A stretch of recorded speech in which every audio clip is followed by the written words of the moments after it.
Hi, welcome to the next edition of watching the standard meta. And today we're going to be talking a little bit about the current meta. I have two decks to talk about for standard and pioneer. For the other video, if you were interested in that, go check out the other channel. Link is in the description, like always. And that video should be dropping, airing at the exact same time. That one's for pioneer. So today we're going to be talking about standard on this episode. And we have, like I said, two decks to talk about. And the meta shifts are just kind of bad. But let's get into that first. So as you can see, like the deck that's absolutely annihilating the format is a Prowess. Mono red aggro is right there with it. 28% of the meta is straight up aggro. And we have Gruul aggro down here as well, picking up an additional 4%.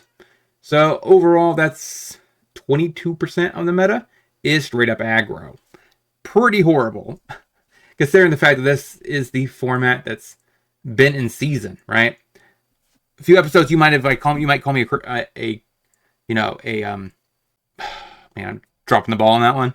But you might call me, off, because I was basically saying defending Pioneer, because even though we had like a 20 something percent aggro just a few weeks ago, you could also say, I guess I'd be calling the kettle black in that regard, but there's a difference here, okay? Standard has been the go-to format pushed by Wizards. It's been the RC format as of late. It might not be right now because Modern might be it right now. I'm not sure.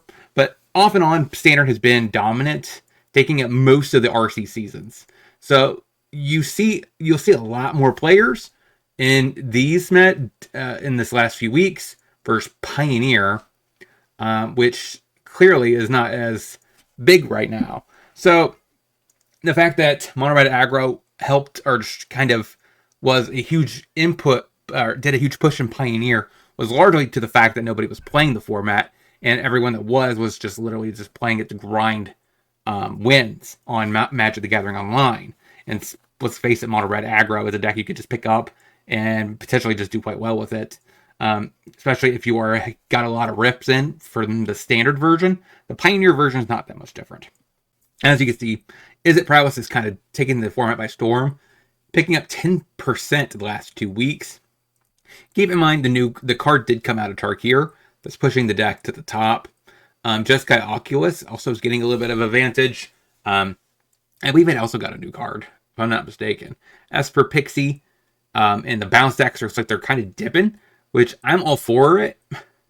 Now, what is a little weird here is that Overlords is increased by 2%. Overlord's not the greatest into aggro meta. It could do its job, but I don't think it's like overly happy that it's facing a bunch of aggro decks. I could be wrong, but Azorius Omniscience is kind of sticking around. Weirdly enough, that everyone thought this deck was going to be like a fluke and a joke, make like a one-time hit wonder. But man, has this deck been resilient, and it's been around for quite some time now. Consistently within the top 10 best decks in the format, it's always right there. So props to you, Omniscience, for being a deck that's actually a lot deeper and more competitive than people thought from the very beginning. But we also have Jeskai Control here, which is built around the new Dragon. I believe some decks might be playing the new 7-drop instant Jeskai spell.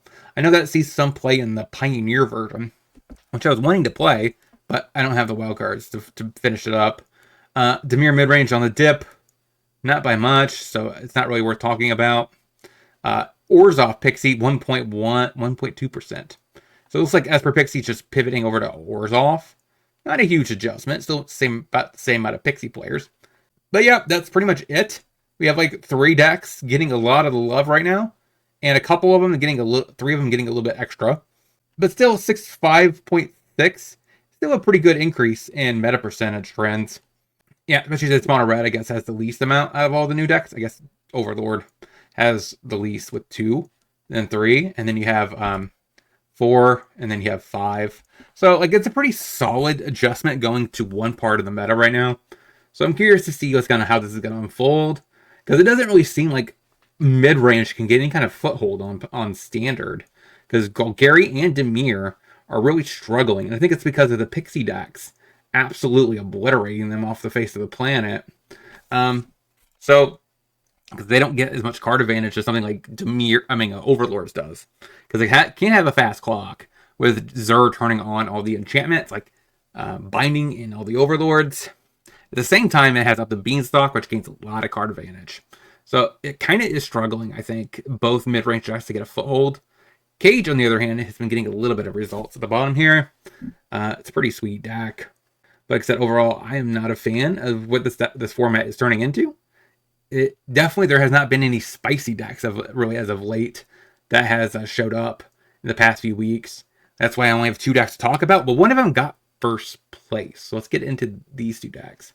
So first is the deck that I wanted to play in Standard for a video on this channel, but I couldn't. So I instead did a port over from Standard.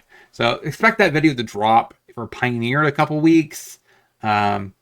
Overall, there was definitely a lot of things that I thought was missing about this deck. The inconsistency with colors, especially since we don't have that much red mana. Then again, I didn't really realize that until going into it. I guess we really are just slightly splashing red just for the dragon at the top end. So it's primarily a Simic deck. And I made it a little bit too gruel, so I had to make adjustments in the mana base. In the actual video, you'll notice that. But yeah, overall, this deck was super spicy. I'm not sure about the Hornlock Whale, but Regent is the card that I'm missing a couple copies of. I really like the Rattleworm as well.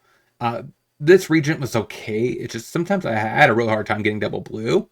But, you know, that's either here or there. Having Ghost Vacuums for Graveyard Hate is pretty solid.